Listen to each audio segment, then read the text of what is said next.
হরে কৃষ্ণ সুপ্রিয় গৌর ভক্তবৃন্দ, আজকে আমরা একাদশীর মহাপ্রসাদ প্রস্তুতি দর্শন করব। তো একাদশীতে মূলত রবি শস্য বর্জন করে বিভিন্ন সবজি, ফল, দুধ, সাবুধারা বিভিন্ন প্রসাদ প্রস্তুত করে ভগবানকে নিবেদন করে সেটি গ্রহণ করতে পারেন। তো আজকের এই ভিডিওতে আমরা একাদশী সবজি, সাবুর ভুনা এবং সাবুধারা পায়েস প্রস্তুতি দর্শন করব। জেনে নিব কীভাবে তৈরি করতে হবে। তো প্রথমে আপনাদেরকে ইন্ডিয়ান সাবুগুলোকে আধা ঘন্টা জলে ভিজিয়ে রাখতে হবে এবং জল ঝরিয়ে নিতে হবে, এবং এই সাবু দ্বারা বিভিন্ন আইটেম আপনারা তৈরি করতে পারেন।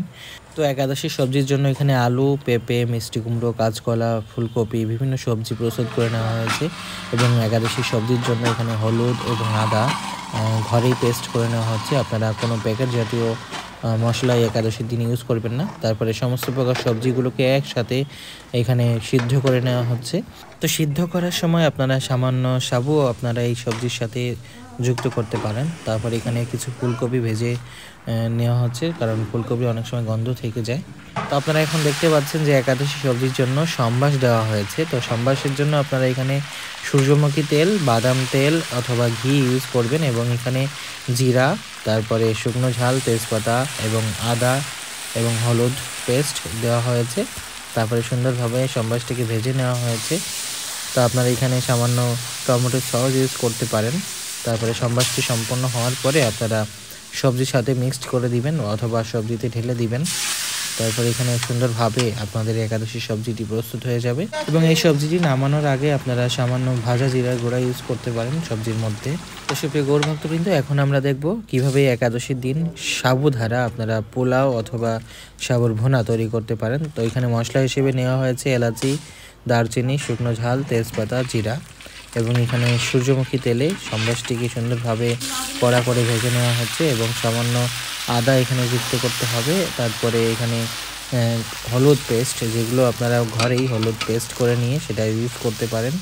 তো তারপরে আপনারা এখানে দেখতে পাচ্ছেন যে ইন্ডিয়ান সাবুগুলোকে, যেগুলো আপনারা আধা ঘন্টা ভিজিয়ে রাখা হয়েছিল, তারপরে জল ঝরিয়ে আপনারা এই মশলার সাথে যুক্ত করে সুন্দরভাবে সাবুগুলোকে ভেজে নেবেন, মশলার সাথে যুক্ত করে নেবেন নেড়ে চেড়ে।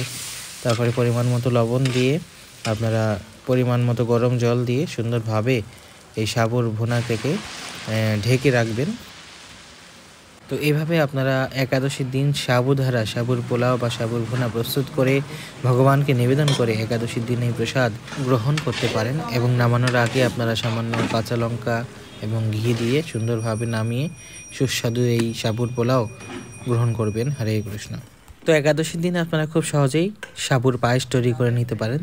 তো পায়েস করার জন্য আপনাদেরকে প্রথমে দুধ জাল দিয়ে নিতে হবে, এবং এখানে এলাচি, দারচিনি এবং তেজপাতা দিয়ে সুন্দরভাবে জ্বালানোর পরে আপনারা সাবু, ইন্ডিয়ান যে সাবু আছে সেগুলোকে যুক্ত করে নেবেন। তারপরে সাবুটাকে ফুলে আসলে তারপরে আপনারা পরিমাণ মতো চিনি, কিশমিশ দিয়ে সুন্দরভাবে সাবুর পায়েস তৈরি করে নেবেন, এবং ভগবানকে নিবেদন করে, ভোগ নিবেদন করে আপনারা সেই একাদশীর সবজি, সাবুর পোলাও এবং সাবুর পায়েস ভগবানকে নিবেদন করুন। পরম আনন্দে একাদশী প্রসাদ গ্রহণ করুন।